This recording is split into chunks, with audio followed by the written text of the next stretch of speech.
ఈరోజు ముస్లిం గడ్డ మీద జెండా చెట్టు దగ్గర కొంతమంది తెలుగుదేశం నాయకులు ఇక్కడ ఇన్ఛార్జిగా ఉన్న ఎవరైతే బ్రహ్మానంద రెడ్డి ఉన్నాడో అతని ప్రోద్బలంతో అక్కడ లేనిపోని గొడవలు సృష్టించాలనే ఆలోచనతో కర్రలు రాళ్ళు తీసుకొని దాడి చేసి దారుణంగా కూడా గాయపరచడం చాలా దుర్మార్గమైన విషయం.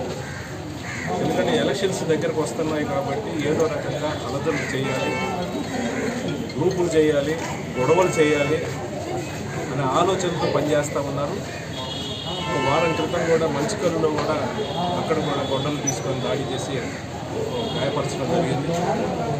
ఈరోజు ఎప్పుడూ లేని విధంగా ఇన్ని ఎలక్షన్ జరుగుతుంటే ముస్లింలు ఎక్కువగా ఉండే జెండా సెట్టు సెంటర్లో ఇంతవరకు గొడవలు లేని పరిస్థితి.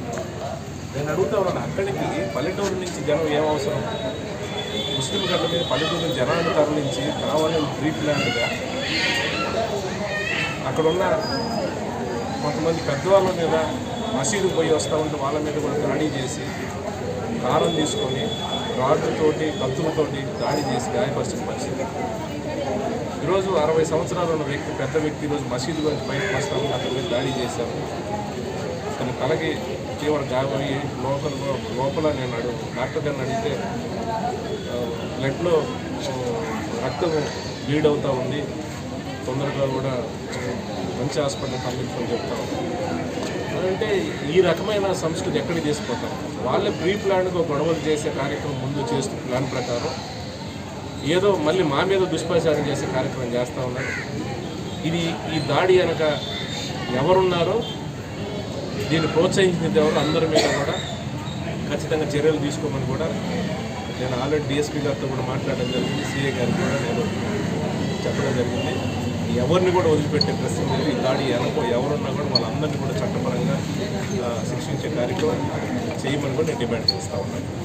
ఇక్కడి నుంచి కూడా ఎక్కడా కూడా ఇలాంటి చిల్లర గొడవలు కావాలని ప్రీ ప్లాన్డ్గా ఎవరైతే గొడవలు చేయడానికి ప్రీ ప్లాన్డ్గా ఆలోచన చేస్తూ ఉన్నారో వాళ్ళందరినీ కూడా ముందు అరెస్ట్ చేయాలని, గొడవలు జరగకుండా ప్రశాంతంగా ఉండే విధంగా పోలీసులు చర్యలు తీసుకోవాలని కూడా కోరుతూ ఉన్నాను. ఎందుకంటే మా క్యాడర్కి, మా నాయకులకి మేము ఒకటే చెప్తా ఉన్నాం, జగన్మోహన్ రెడ్డి గారి నాయకత్వంలో ఏదైతే లక్షలాది మంది పేదవారికి సంక్షేమ కార్యక్రమాలు ఇచ్చామో అవి మేము ఇచ్చాం కాబట్టి మా పార్టీ ఏం చేస్తామంటే వాళ్ళు ఏమి చేయలేదు, ఏమి చేయడం చేతగాక ఈరోజు ఇలాంటి గొడవలు సృష్టించి తద్వారా రాజకీయ లబ్ధి పొందడానికి ప్రయత్నం చేస్తూ ఉన్నారు.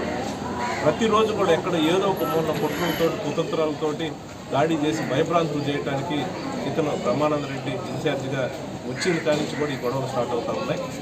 ఖచ్చితంగా వాళ్ళందరి మీద చర్యలు తీసుకోవాలని కూడా నేను పోలీసులు కోరుతాను.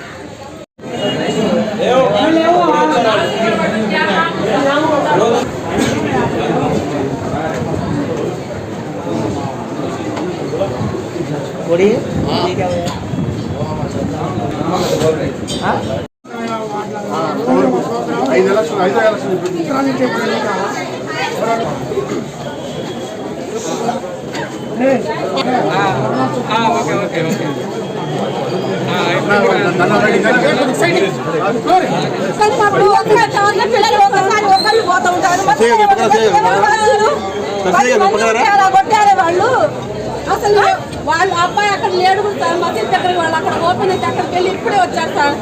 అలా కొట్టేసరికి అసలు మాకు అసలు తెలియదు. అక్కడ నలుగురు మాట్లాడుకుంటున్నారంట, ఎమ్మటిన వెనుకనుంది జేబులో ఇంతంత రాళ్ళు పెట్టి కొట్టారంట సార్ తెచ్చి. మీరు అసలు చర్య తీసుకుని వాళ్ళందరికీ ఏదో ఒకటి చేయాలి సార్. ఇప్పుడు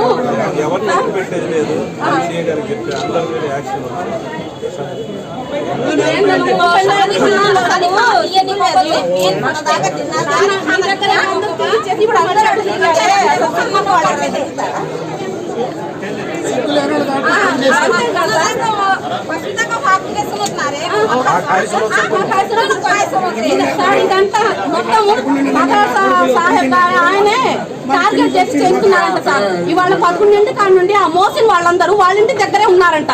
నాకు అక్కడ చెప్పారు ఒకళ్ళు, అక్కడే ఉండి వాళ్ళంతా టార్గెట్ చేసి ఈ పిల్లలు ఉన్నప్పుడు కొట్టండి చెప్పారు. లేకపోతే అప్పుడప్పుడు జేబులో రాళ్ళు ఎక్కడి నుండి వస్తాయి సార్? ఇంతంత పెద్ద రాళ్ళు తెచ్చి కొట్టారంట సార్ ఒకేసారి పిల్లల్ని. అక్కడి నుంచి రావడం రోజు సాయంత్రం కూడా మీటింగ్ కొడితే ఎవరికి రాబోవాలి సార్ అసలు?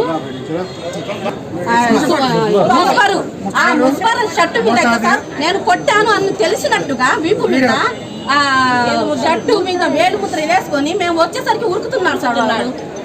వాడేనంట వాడు మున్సిపరు అసలు మొత్తం 4-5 అసలు చేసింది నాసిర్. అసలు చేసిందే నాసిర్. ఏమని చెప్తున్నారు?